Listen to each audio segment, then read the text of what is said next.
I just finished watching Flesh and Bone.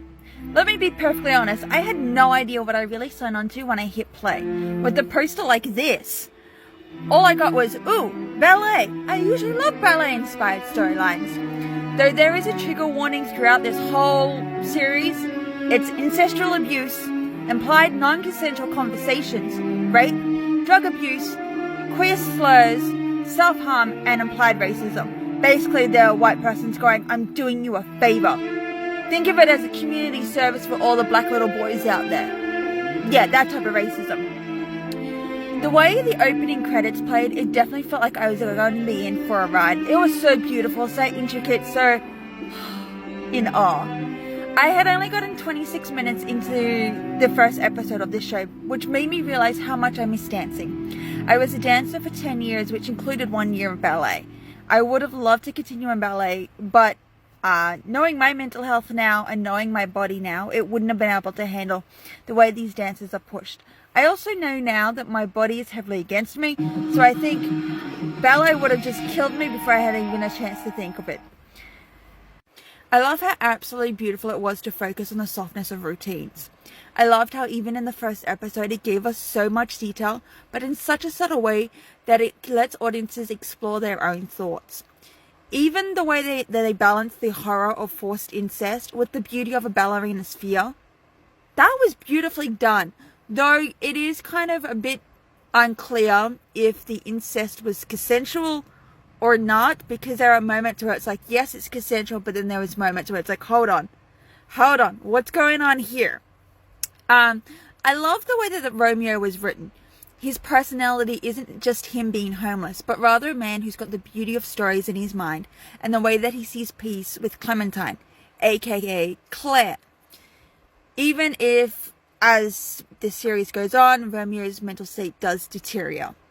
Even in the dark scenes, and as much as they are uncomfortable to sit through, the scenes still feel respectful and feel like the actors in the scene have full trust in each other, even if the characters are being violated. Like I said, there is plenty of trigger warnings in this storyline, such as rape, drug abuse, and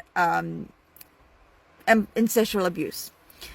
The balance between ballerinas and strippers is also an interesting tightrope to play with. The way that both worlds are far from each other, yet somehow deal with similar topics, such as greed, lust, and being pushed to the edge. I love the songs that they picked for Flesh and Bone, not just the scores for scenes, but the scores for ballet scenes, as well as the tracks used for the strip clubs. Besides the obvious of what I think makes this show different, is that they aren't playing with a timeline. There's no obvious flashbacks or flash forwards. There's no last week or last month mentions. Yes, they are doing a ballet season, but it's not a very specific timeline. I love that they had definitions in their title cards, even if they didn't have to. Because they explained that, the title would be like Fuba and it would be a military term. Or there'd be Scorched Earth and it would break down Scorched Earth.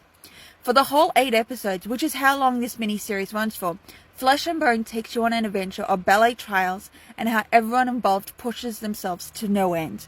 It's an absolute phenomenal show, and I know that it's been out since 2015, and the fact that I've only just discovered it now, it seems pretty sad, but it's fantastic. If you're in Australia, it's currently on Stan.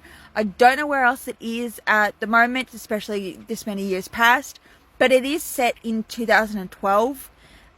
So do bear that in mind when they say certain things, because they say that it's been 15 years since 1999. So yeah, bear that in mind when you look at the storyline and you're like, hold on, excuse me, what? So yes, even though there's no specific timeline, they do throw in dates, like somebody passed then or this happened then. But look, it's beautiful. It's fantastic. There is nudity. Most of the time the women have the tits out. You do see a dick, which is really weird to see, but okay. Mind you, it has context. Everything in this story has context. It's not just shoved in because they can. It's shoved in beautifully. And the best part is the people who partook in it are actual ballerinas or have a connection to the ballerina world. And like watching the stage plays, because unlike most stories where they do like the lead up and then they cut before they do the stage, this show does the rehearsals, does the pain of it all, and then shows you the routine in its full length and it's like, mwah, beautiful. So if you haven't already, go check out Flesh and Bone. It's a wild ride, but it's an absolute fantastic, phenomenal, beautiful 8-episode, hour long each, so 8 hours in total, mini-series.